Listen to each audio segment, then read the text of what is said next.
گئے تو جہاں بینجامن اپنے ٹرائب کو لے کے گیا، اپنے قبیلے کو لے کے گیا، اور اس کے پیچھے جو لوگ گئے ان کو بینجامنائٹس کہا گیا، روبنائٹس کہا گیا، مناشنائٹ کہا گیا، ان کے فالوورز۔ پر نقطے کی بات اس میں یہ ہے کہ ان میں سے 144,000 لوگ جو ہیں اسرائیلی قوم میں سے، جو کہ خداوند کے دھوئے ہوئے انسان ہیں، جن کے لباس جو ہیں اس قربانی کے برے کے خون سے دھوئے گئے ہیں اور پاک صاف کیے گئے ہیں، وہ جو ہے خداوند یسوع مسیح کے آنے پہ اٹھا لیے جائیں گے۔ 144,000 نمبر جو ہے وہ بہت کامن ہے، آپ نے اس کے بارے میں سنا ہوگا، ہے یا نہیں؟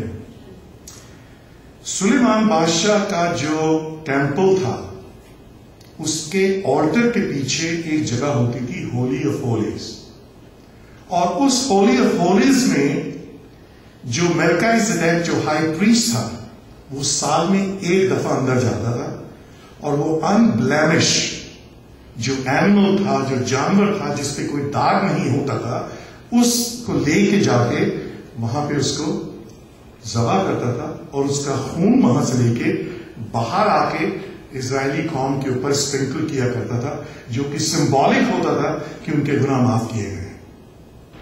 اتنی بات سمجھ میں آپ کے آ گئی؟ اور جو ہائی پریسٹ ملکیزیدیک تھا اس کے پیروں میں رسی باندھی جاتی تھی کہ اگر وہ اس جانور کو ذبح کرتے سمے اگر اس کی موت ہو گئی تو وہ کوئی بھی انسان اسرائیلی قوم کا اس ہولی آف ہولز میں نہیں داخل ہو سکتا تھا۔ اس وجہ سے باہر کھڑے ہو کے اس رسی سے اس کے جسم کو کھینچا جائے، اس وجہ سے اس کے پیر میں رسی باندھی جاتی ہے۔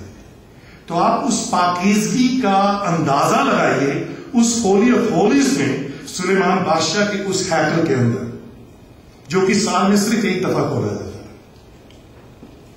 اب اس بات کو ذرا سا دھیان میں رکھیں، خداوند یسوع مسیح جو ہے وہ نہ صرف ہائی پریسٹ بنا کہ وہ اس ہولی آف ہولز میں داخل رہتا، بلکہ وہ کیا بنا؟ قربانی کا برا بنا۔ He became a sacrificial lamb۔ اب دیکھیے sacrificial lamb کیسے بنا؟ جب خداوند یسوع مسیح نے اپنا آخری جملہ صلیبی موت کو قبول کرتے سمے بولا، اور اس نے کہا کہ میں اپنی روح تیرے ہاتھوں میں سپرد کرتا ہوں، تو اس کے بعد کیا ہوا؟ ہیکل کا پردہ بیچ میں سے پھٹ گیا۔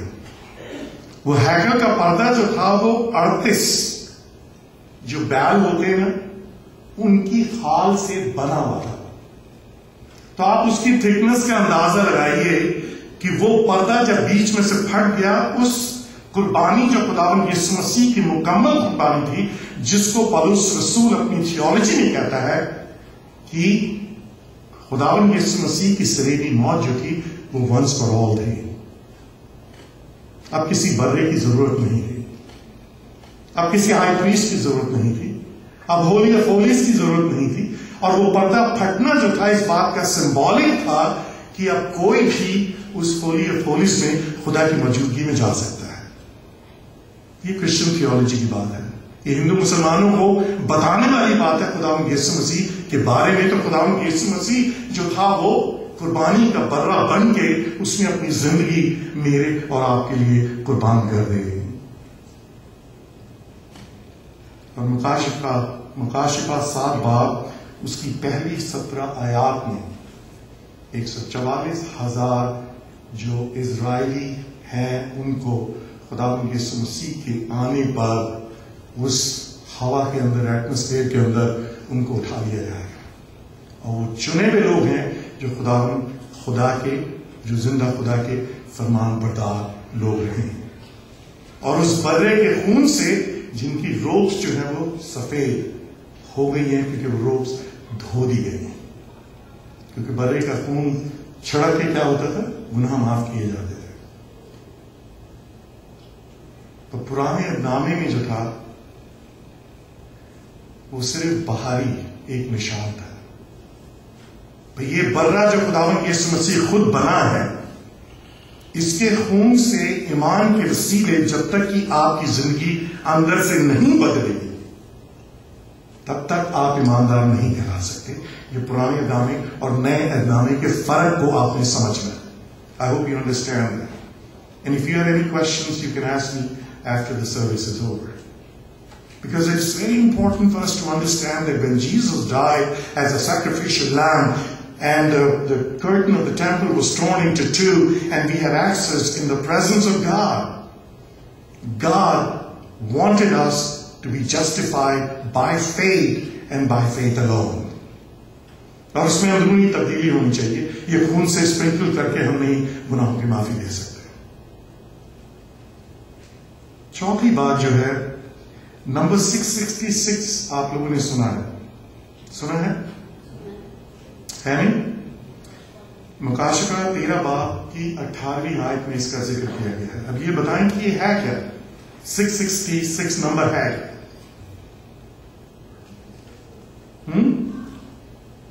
یہ اس بیسٹ کا نمبر ہے، اس شخصیت کا نمبر ہے، اس انسان کا نمبر ہے، اوکے، جو کہ خدا کی مخالفت میں اس دنیا میں آئے گا. ٹھیک ہے؟ اور یہ 666 نمبر جو ہے کلام کہتا ہے کہ ہر انسان جو کہ اس کے آنے پہ اس کا زندہ ہوگا، یا تو اس کے ماتھے پہ اس کو یہ نمبر لینا پڑے گا یا اس کے دائیں ہاتھ پہ وہ نمبر لینا پڑے گا. اور اگر آپ کے ماتھے پہ اور آپ کے ہاتھ پہ وہ 666 نمبر نہیں ہوگا تو نہ آپ کوئی چیز خرید سکتے ہیں نہ کوئی چیز بیچ سکتے ہیں.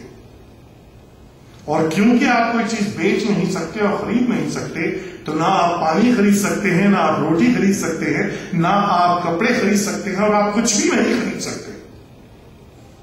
بتانا میں یہ مان رہا ہوں کہ جو ایمان رکھنے والے لوگ خداوند یسوع مسیح پہ ہوں گے ان کے لیے یہ 666 کو ڈینائی کرنا بہت ضروری ہوگا اور اپنی زندگی کو قربان کرنا پڑے گا خداوند یسوع مسیح اور اس کے نام کے لیے، اس کی آمد کے لیے، خداوند یسوع مسیح کے ساتھ ایک بننے کے لیے، خداوند یسوع مسیح کے ساتھ اٹھائے جانے کے لیے.